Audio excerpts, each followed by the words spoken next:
ones that are going to run the church. And for them, it's all right to close the church first, but you can stand in line at the grocery store. Do you know what I mean? Wall Street is open. The banks are open. You can do all of that. People wait in line in cars at Starbucks. When I suggested a car church where people they're in their cars, so they maintain social distance, but still we gather, they were like, no, that was a bad idea and that's not safe. And I'm thinking, but people are in line at Starbucks.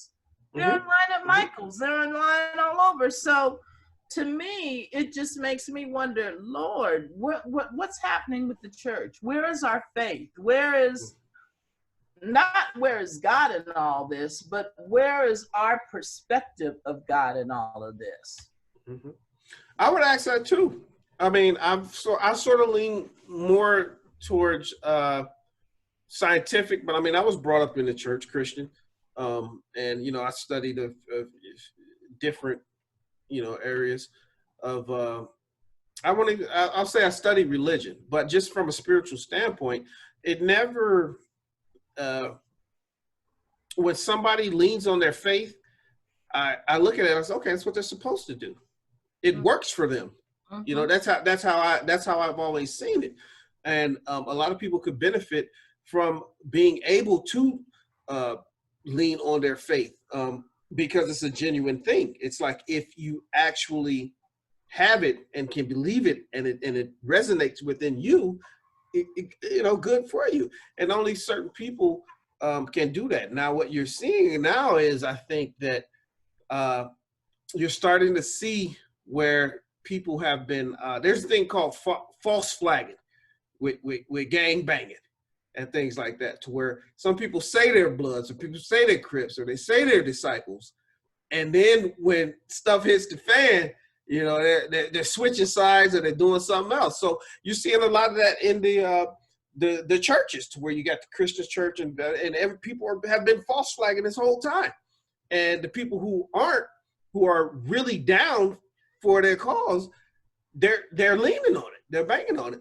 So for somebody to throw stones at that and look at people like they're foolish, no, those people are honest to who they've been and who they are, who they represent themselves until this time. This is the time to lean on that if you have that. Yes, it is. Yes, Yeah, it is. absolutely. And I've been an intercessor for the nation since 1993, and I've been steadily calling it out. Watchmen, pay attention. Pay attention. When I saw the church go after the people who are, I'm like, okay. One of the main things that I learned in seminary is just how differently we all think. So you appreciate the other person's views, okay? They might be different from yours, but I'm not going to say I have an infinite mind. My little finite mind understands that things are bigger than just the way I see them. So I'm not going to knock anybody for their beliefs, but I'm going to stand firm on my own. And my beliefs tell me, if you do what you got to do, you're covered. If you don't open the door for the enemy, you're covered. And so far, I'm almost 70. I got things that I am recuperating from. Do you know what I mean? And the bottom line is, you would think I was high risk. There's no way in the world I'm gonna shut myself out. I'm out helping people. I've been looking for someone sowed a seed into my ministry, and I said I was gonna match it. I'm trying to find a place to buy material because I want to make masks. One of the there's an inmate that I talk to regularly. Well, I was talking to regularly anyway. And he was telling me the conditions in jail right now. And if you can only imagine, the tempers are flaring and everything, but they have no masks. And he was talking about the hazmat people and the officers and all of their masks, and the guys are just there. So between the incarcerated population and the homeless population, I just want to make a bunch of masks, and let's if the jails will let them have them, wonderful. If they weren't, let's get them out there in the streets. Do you know what I mean? But do something.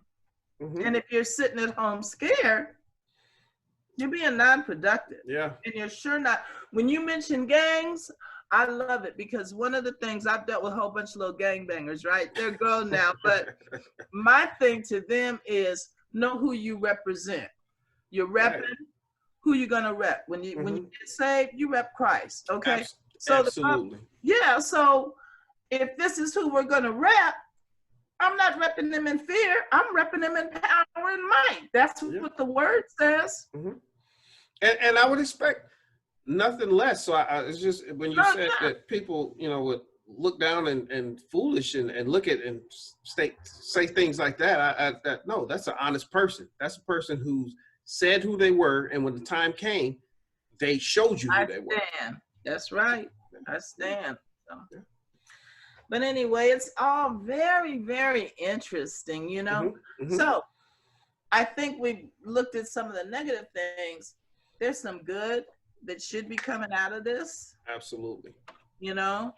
Families are spending time together. Now, I think that the parents need to make the kids put down the cell phones so that they really spend time together, but I can see where it has forced people to do what we used to do automatically, Right. Yeah. What I've noticed is that it's amazing that we had to be told that, hey, this is not all negative. And I think anytime you have death involved in something, it really overshadows everything, especially on a global scale. Especially when everybody's somewhat affected by it. It's hard to see the good in what it is. But just like you said, kids are at home, families, mom and dad. The government is actually stepping in and trying to do small things to ease it for us. I mean, how often does that happen? That's like a good thing. I mean, so everybody is.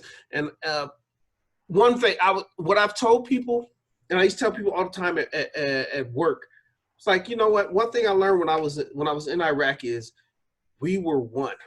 I didn't feel like a African American. I felt like an American. And the funny thing about us as humans is there always has to be a bigger threat for us to come together, right?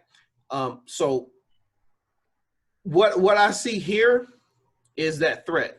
COVID-19 has kind of become that thing that's bigger than a little race right now. Let's focus on this. Let's all come together and fix this. Some areas of crime were down while others were up, but I think those could be explained.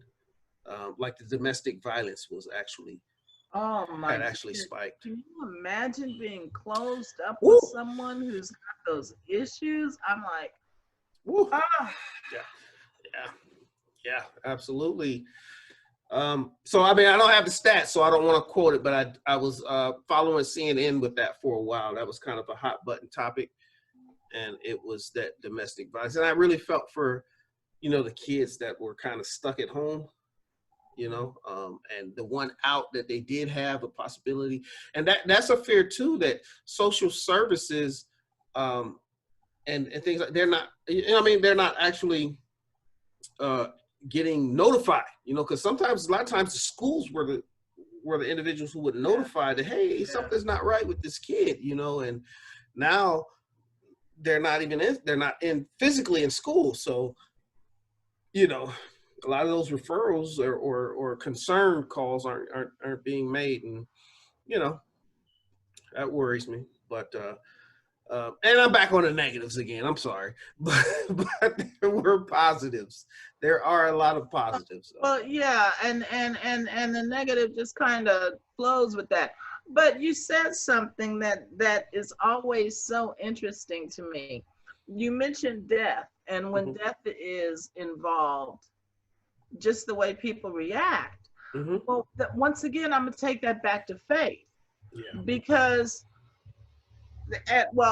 I'm a chaplain, and dealing with people in hospice and stuff. When they are Christian, it's really very interesting, because I'll ask them, death becomes a faith issue, because you live a certain way. You are, everybody wants to talk about heaven. You live a certain way in hopes that you get there, regardless if you do what you want to and say forgive me and think you're forgiven, or regardless if you live intentionally. Do you know what I mean? But yet nobody wants to die. Everyone wants to get to heaven, but no one wants to die. I don't understand that. How does that? How you gonna get there? You know what I mean? Yeah, everybody wants to be black, but nobody wants to be black. So, okay, now that's for real. That is so for real. Yeah, you're right. You're right. I did the video I did was on anxiety, and I had really been seeing. I touched on the area, just a bunch of areas, but I really wanted to point out catastrophizing, where people always thinking the worst. It's worse, and I was so glad we brought up the positives in it. And I wish I would have actually hit the positives. I was my video was based around more ways of coping in the moment. But the reality is there were a lot of positives. It's time to we can have a home cooked meal. You can spend time with your kids. You get to know your kids. I mean, me and my son have been doing Muay Thai. Neither one of us really know how to do Muay Thai, but we've been kicking and punching and laughing together, you know? So that's a good thing, you know? And I'll be honest with you, I was talking to my wife, and he's actually doing better not being at school than being at school. Okay.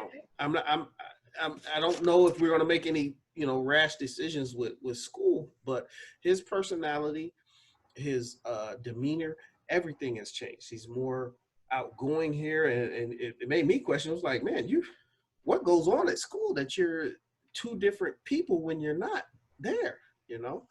And you can teach him some real history. Absolutely. Because the stuff that they're teaching in school, you know good and well, that is not